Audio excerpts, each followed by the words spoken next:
the big match tomorrow, any changes that may be made? Yeah, I mean, obviously we're in a point where, we still feel we can win the tournament, which was the goal from the outset.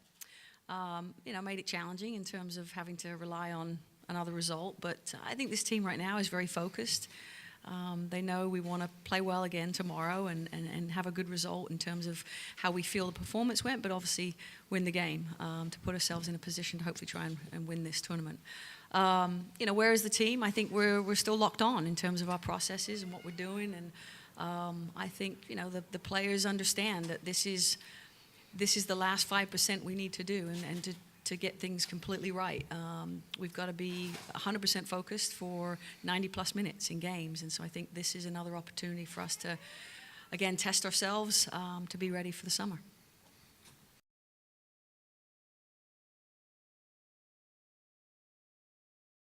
Yeah, I mean, I think it's for us, it's we obviously address our opponent in terms of providing a scout report, but everything is about what we're trying to do.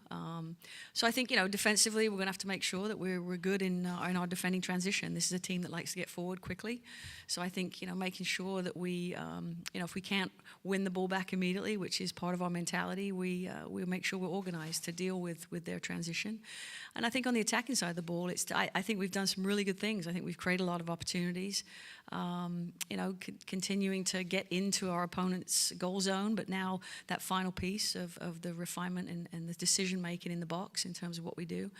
And I think for us, again, it's can we put in all the components of a game. So can we make good decisions in our game management situations? Can we make good decisions for long periods of time? You talk about good player being consistent, and that's the quality of an elite player, is that they're consistent. So now the same thing applies to a team, a group of individuals being a team, is can we be consistent in the game for longer periods of time? And then can we be consistent for 90 plus minutes?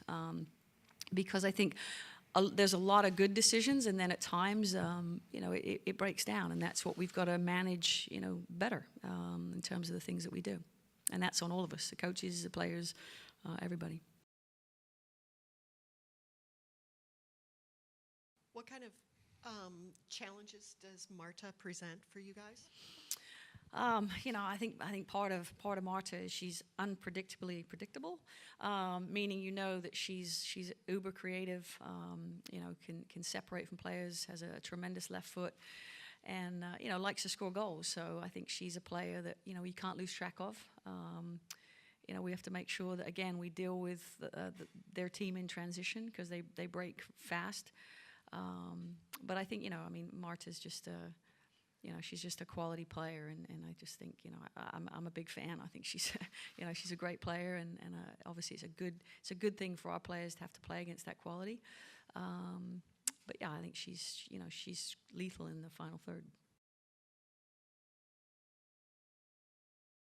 Pardon me if this was asked at the beginning, but this Raymond James, the site of your first game back in this tenure as the head coach. The difference between now and at that point in time, obviously. Preparing here for the World Cup at this time. Well, is there still a pirate ship out there? There is still all a right, pirate then ship. it hasn't changed much. God, when was that game? I don't remember. This is France. Oh, yeah. Okay. They all run together. I think she was the interim coach at that time. I don't know, whatever. Yeah. I mean, it's, I'm from Miami now, so I love playing here, and it's a heck of a lot warmer than where it was. So, the surface of the field. So I think for me personally, in terms of what's changed, you try not to say too much in terms of it's still the game, it's the ball, it's the opponent, it's your team. So those things always sort of remain constant. But yeah, I mean, a lot's happened in terms of just this journey, and it's been crazy, it's been fun, and I'm just excited to continue this in terms of what we do. Hey Jill, so Alex Morgan is a goal from reaching 100. What would this mean to her and for the team if she was to reach this tomorrow? Well, it is a big milestone. I can't, I think probably Alex and everybody internally, myself included, it's about getting the result, and however that comes. If she scores that goal, great. If she helps us score a goal, great. I think Alex would be the first one to say that winning the game is the priority. But yeah, I mean, I think just stepping back from that, it's an incredible milestone for any player to achieve with a national team. So hopefully it's not too far from coming. But again, I'll take the result, and I don't care who scores tomorrow.